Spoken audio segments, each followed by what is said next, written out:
नमस्कार दोस्तों, स्वागत है आप सभी का। इस वीडियो में हम बात करेंगे मैग्नेटोफोसिल्स के बारे में। अभी हाल ही में काफ़ी खबरों में थे। करंट अफेयर और साइंस एंड टेक के पर्सपेक्टिव से काफ़ी इंपॉर्टेंट है। मैग्नेटोफोसिल्स उस प्रकार के फोसिलाइज्ड रिमेन्स होते हैं जो मैग्नेटोटेक्टिक बैक्टीरिया के द्वारा बनाए जाते हैं।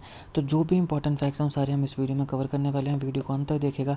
चैनल पर नए हो तो सब्सक्राइब अवश्य करेगा। Politics, economy, GK, geography, science, environment include कितना वीडियोस के लिए एक बार हमारी प्लेलिस्ट को जरूर चेक करेगा। आप किसी भी एग्जाम की तैयारी कर रहे हो, हमारी प्लेलिस्ट करंट अफेयर की बाकी वीडियोस को देख के आपको काफ़ी हेल्प मिलने वाली है। इसे समय निकाल के हमारे चैनल को जरूर चेक करिएगा। चलिए शुरुआत करते हैं। देखिए, अभी हाल ही में भारत के लद्दाख में जो रॉक वार्निश लेयर है, वहाँ पे रिसर्चर्स ने मैग्नेटिक पार्टिकल्स को अनकवर किया है। ऐसे फोसिल रिमेन्स को अनकवर किया है जहाँ पे मैग्नेटिक पार्टिकल्स देखने को मिले हैं। इनको हम बोल रहे हैं मैग्नेटोफोसिल्स। इस प्रकार के फोसिल्स जहाँ पे मैग्नेटिक पार्टिकल्स मिले हैं उन्हें हम बोल रहे हैं मैग्नेटोफोसिल्स। ये बेसिकली फोसिलाइज्ड रिमेन्स हैं उन मैग्नेटिकल पार्टिकल्स के जिनको मैग्नेटोटेक्टिक बैक्टीरिया के द्वारा बनाया गया है। मैग्नेटोटेक्टिक बैक्टीरिया क्या होता है? देखो, ये एक प्रोकैरियोटिक ऑर्गेनिज्म है। तो बेसिकली दो प्रकार के ऑर्गेनिज्म होते हैं, प्रोकैरियोटिक और यूकैरियोटिक। तो ये प्रोकैरियोटिक ऑर्गेनिजम्स हैं। इनकी खासियत यह है कि ये अर्थ की मैग्नेटिक फील्ड को मद्देनजर रखते हुए अपने आप को अरेंज कर लेते हैं। अर्थ के मैग्नेटिक फील्ड के साथ ये अपने आप को अरेंज करते हैं, ये इनकी खासियत है। बैक्टीरिया वैसे प्रोकैरियोटिक ऑर्गेनिज्म ही होता है, लेकिन यहाँ पे मैग्नेटोटेक्टिक बैक्टीरिया है, यानी कि ऐसा बैक्टीरिया जो कि अपने आप को अर्थ के मैग्नेटिक फील्ड के हिसाब से अरेंज कर लेता है। ये बैक्टीरिया मुख्यतः फ्रेश वाटर में और मैरीन हैबिटेट्स में पाए जाते हैं। ये ऑर्गेनिजम्स जो हैं ये अर्थ की जो मैग्नेटिक फील्ड है उसे फॉलो करते हैं उन जगहों तक पहुंचने के लिए जहां पे ऑक्सीजन की कंसंट्रेशन ऑप्टिमल है, जितने इनको चाहिए। मान लो कि ये एक जगह है, यहाँ पर ये बैक्टीरिया है। अब यहाँ पे मान लीजिए कि ऑक्सीजन की जो कंसंट्रेशन है वो थोड़ी कम हो जाती है, तो अर्थ की जो मैग्नेटिक फील्ड है उसको फॉलो करते हुए ये ऐसी जगहों पे पहुँच जाएंगे जहाँ पे जो ऑक्सीजन की कंसंट्रेशन है वो क्या है, ऑप्टिमल है, यानी जितने अपने सर्वाइवल के लिए इनको चाहिए। ये खासियत है मैग्नेटोटेक्टिक बैक्टीरियाज की। ये जो बैक्टीरियाज है इनमें एक नोवेल स्ट्रक्चर्ड पार्टिकल पाए जाते हैं जो कि आयरन से रिच होते हैं। एक ऐसा पार्टिकल इन बैक्टीरियाज में पाया जाता है जहाँ पे काफ़ी ज़्यादा आयरन होता है, आयरन रिच होते हैं। इन बैक्टीरियाज में छोटे छोटे सैक्स होते हैं। जैसे मान लीजिए ये एक बैक्टीरिया है, तो इनमें छोटे छोटे क्या होंगे, इस प्रकार से छोटे छोटे सैक्स होंगे। इन सैक्स में इनके पास एक ऐसा मटेरियल है जहाँ पे काफ़ी ज़्यादा क्या होता है, आयरन पाया जाता है। बहुत ज़्यादा आयरन, आयरन का जो सिंबल होता है वो Fe होता है। तो बहुत ज़्यादा आयरन पाया जाता है इनके छोटे छोटे स्मॉल सैक्स में।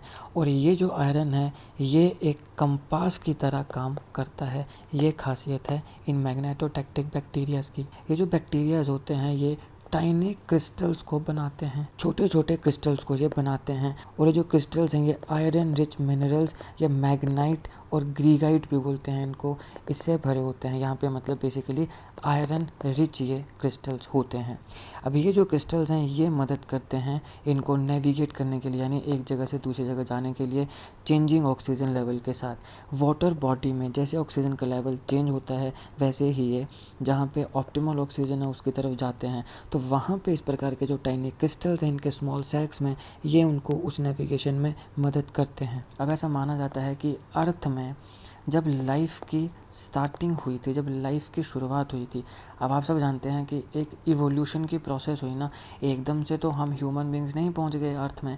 पहले छोटे छोटे पार्टिकल्स बने, फिर उसके बाद इवोल्यूशन होता गया, इवोल्यूशन होता गया, फिर अंततः यहाँ पर ह्यूमन बींग्स आए। हम इवोल्यूशन के टॉप पर बैठे हैं। तो यहाँ पे ऐसा माना जाता है कि जब अर्थ में लाइफ की शुरुआत हुई थी तो ये अर्थ के अर्लीस्ट इनहेबिटेंट्स हैं, यानी सबसे पहले जब शुरुआत हुई उस समय जो जीव थे उनमें से एक मैग्नेटोटेक्टिक बैक्टीरियाज भी थे। अब रिसर्चर्स ने जहाँ पे लद्दाख के इन फॉसिल्स को स्टडी किया तो वहाँ पे इन्होंने जो रॉक प्रिजर्वेंस रोवर के माध्यम से मार्स से लाई गई थी उन दोनों में सिमिलैरिटीज़ पाई, यानी कि जो इस फॉसिल के करेक्टरिस्टिक्स हैं वही उस रॉक में भी करेक्टरिस्टिक्स पाए गए जो कि मार्स से लाई गई है। अब ये एक बड़ी ज़बरदस्त डिस्कवरी है। ये सिमिलैरिटी जो है ये यहाँ पे पाई गई है। इन रॉक्स में काफ़ी ज़्यादा ऑक्सीडाइज्ड मैंगनीज और कार्बोलिक एसिड के जो कंसंट्रेशन है वो पाई गई इनके सरफेस में, जो कि ऑर्गेनिक सिग्नेचर्स की जो प्रेजेंस है उसको सजेस्ट करता है। ये फाइंडिंग इंडिकेट करती है मैग्नेटिक मटेरियल्स की जो कि रॉक वार्निश में पाए जाते हैं और लाइकली ये बायोटिक हैं ओरिजिन में। बायोटिक का मतलब क्या होता है? बायो का मतलब होता है लाइफ, तो यानी कि ये क्या हैं? लिविंग हैं। तो ऐसा पाया गया कि जो मैग्नेटिक मिनरल्स हैं वो लाइकली बायोटिक हैं ओरिजिन में, यानी कि किसी न किसी लिविंग बीइंग के द्वारा ये मिनरल्स बने हैं। अब देखिए, क्योंकि लद्दाख की एक रॉक में इस प्रकार के बायोटिक सिग्नेचर्स मिले हैं, तो यहाँ से जो साइंटिस्ट हैं वो बेटर फोकस कर पाएंगे इसी प्रकार के बायो सिग्नेचर्स मार्स में या फिर बाकी सेलेस्टियल बॉडीज़ में। अब वहाँ पे भी देखा जाएगा उन रॉक्स में जो मार्स या बाकी सेलेस्टियल बॉडीज़ में प्रेजेंट हैं, उन रॉक्स को स्टडी करके भी देखा जाएगा कि क्या इस प्रकार के ऑर्गेनिजम्स जो मैग्नेटोटैक्टिक बैक्टीरियाज हैं क्या ये यहाँ पर भी मिलते हैं। और अगर हमें मान लीजिए कि इस प्रकार के मैग्नेटिक मिनरल्स मिल गए तो फिर यहाँ पे हमें पता चल जाएगा कि ऑब्वियसली अगर मिनरल्स हैं तो मैग्नेटोटैक्टिक बैक्टीरियाज भी होंगे, क्योंकि मैंने आपको बताया कि जो मैग्नेटिक मिनरल्स हैं ये बायोटिक हैं इन ओरिजिन, यानी कि लिविंग बीइंग के द्वारा ये बने हैं। तो लिविंग बीइंग यहाँ पे कौन है? मैग्नेटोटैक्टिक बैक्टीरिया।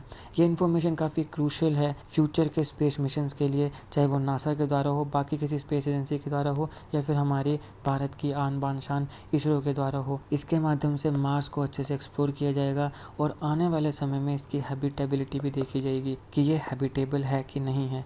तो यह है दोस्तों इस लेक्चर का एनालिसिस। आई होप आपको वीडियो अच्छी लगी हो। साइंस रिलेटेड और भी काफ़ी टॉपिक्स मैं कवर करता हूँ, जाइए मेरी प्लेलिस्ट में साइंस, वहाँ पे आपको काफ़ी टॉपिक्स मिल जाएंगे जो साइंस एंड टेक और करंट अफेयर के लिए काफ़ी इंपॉर्टेंट हैं, कहीं ना कहीं वो खबरों में रहे हैं। अगर आपको वीडियो अच्छी लगी हो तो लाइक करिएगा, शेयर करिएगा। Politics, economy, GK, geography, science, environment, inclusion की तमाम वीडियोस के लिए हमारी प्लेलिस्ट को जरूर चेक करिएगा। आप किसी भी एग्जाम की तैयारी कर रहे हो, हमारी प्लेलिस्ट करंट अफेयर की बाकी वीडियोस को देख के आपको काफ़ी हेल्प मिलने वाली है, इसलिए समय निकाल के हमारे चैनल को जरूर चेक करिएगा।